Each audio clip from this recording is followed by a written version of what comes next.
9 లక్షల హైందవులుండి 3,40,000 మందే బయటికి వచ్చారే అని మొదటి సమస్య నా. వారు 6 లక్షలు అన్నారు, కాదు 9 లక్షల మంది హైందవులు ఉండి 1,50,000 ఓట్లు ప్రభుత్వమే తీసేస్తే అంటే 7 లక్షలు మిగిలాయి. 7 లక్షల ఓట్లల్లో నేను ఇచ్చిన ధైర్యం కన్నా వాడు ఇచ్చిన భయం ఎక్కువగా మిగిలిపోయింది వ్యక్తులలో. అది ఆశ్చర్యం.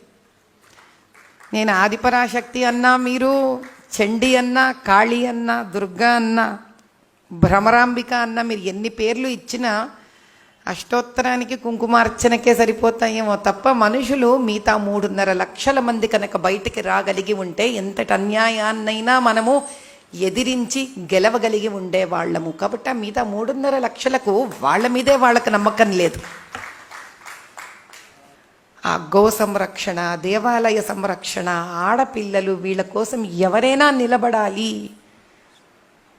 రాక్షసత్వంతో కూడిన అక్కడ ప్రవృత్తికి నిలబడాలి అని ముందుకొచ్చాను తప్ప రాజకీయ వాంఛతో రాలేదు నేను. అందుకే వారు ఒక మంచి మాట అన్నారు, గెలవనని తెలిసి కూడా వచ్చింది ఆవిడ అని.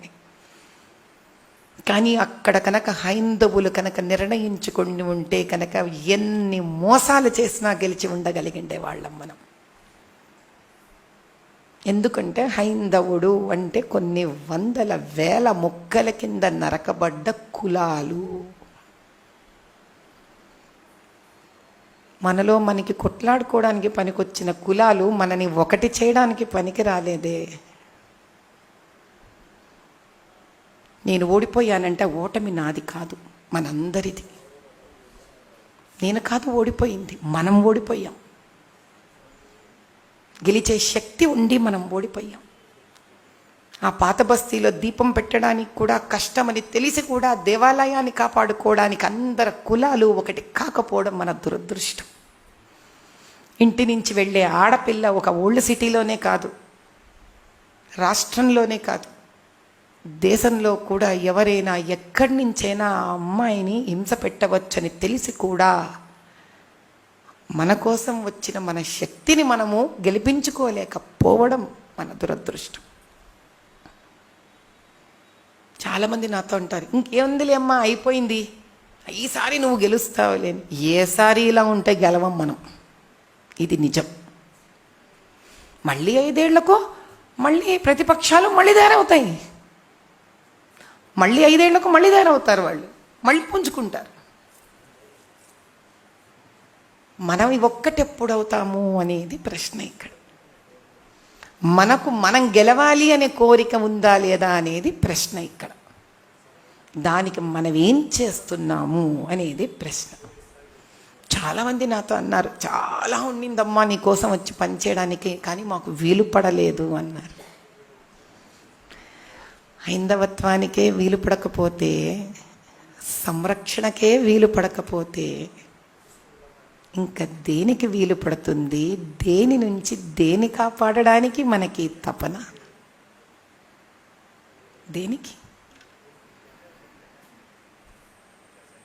చాలా ముఖ్యమైన విషయం ఏంటంటే, అన్నం లేని వాళ్ళకి అన్నం పెట్టడం ఎంత ముఖ్యమో, ఈ దేశం ఉనికే సనాతన ధర్మం, సాంప్రదాయాలు, దైవము, పండుగలు, సభ్యత, సంస్కారం, పద్ధతులు,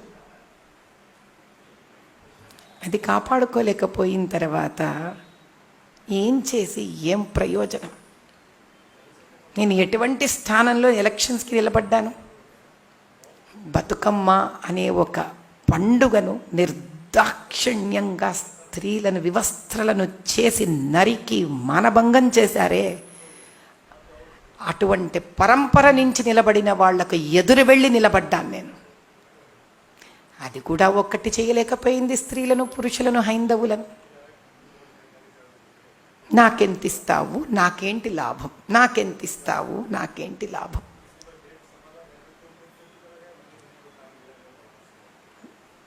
ఈ దేశాన్ని ఆ పరమేశ్వరుడే కాపాడలే.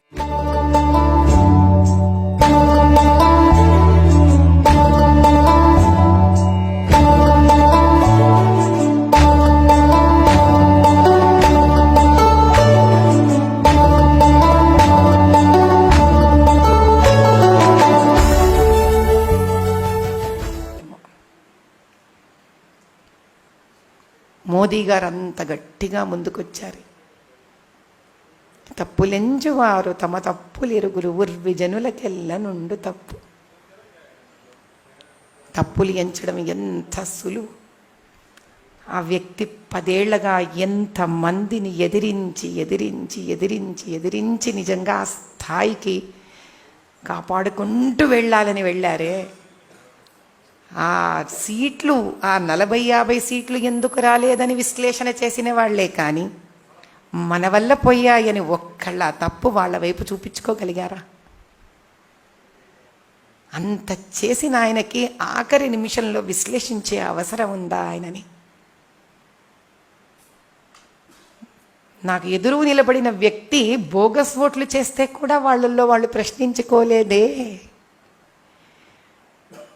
రిగ్గింగ్ చేస్తే కూడా వాళ్ళ మతం వాళ్ళు వాళ్ళని ప్రశ్నించుకోలేదే. అన్యాయానికి తోడు వెళ్ళి వాళ్ళు ఇంకా అన్యాయం చేశారే. వాళ్ళల్లో బీదరికం లేదా? వాళ్ళకు వాళ్ళు అన్యాయాలు చెయ్యట్లేదా? వాళ్ళల్లో ఏ తిండి తిప్ప గుడ్డ లేని వాళ్ళు లేరా? అన్యాయం అయిపోయిన స్త్రీలు లేరా?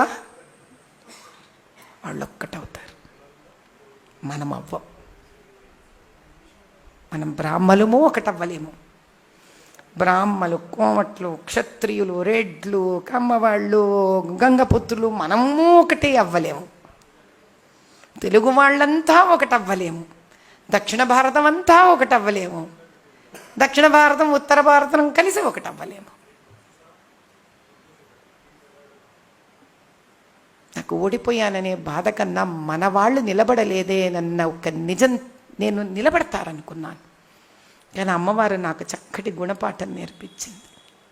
ఎదుటి వాళ్ళు గెలవలేదు, నీ వాళ్ళందరూ ఓడిపోయారు అని చెప్పించింది నాకు. ఇంట్లో కూర్చొని చేసిన పూజలు, పునస్కారాలు, తపస్సుకి ఒక చక్కటి ఫలితం ఏమిట్రా అంటే అమ్మవారు ఈరోజు నాకు నగ్న సత్యం చూపించింది. అది నాయన నా శక్తి. ఏ రోజైతే నేను అంత పోరాడే ధైర్యం నాకు ఎక్కడి నుంచి వచ్చిందంటే సనాతన ధర్మాన్ని, హైందవ ధర్మాన్ని ఒక స్త్రీగా నా బాధ్యతని నిర్వర్తించడంలో ఉన్న శక్తే నా శక్తి. వేరే ఏ గుళికలు నేను వేసుకోలేదు. గుళికలంటే మందు, ఏ మాత్రలు, ఏ కరాటే ఫైటింగ్లు, ఏ డబ్బు.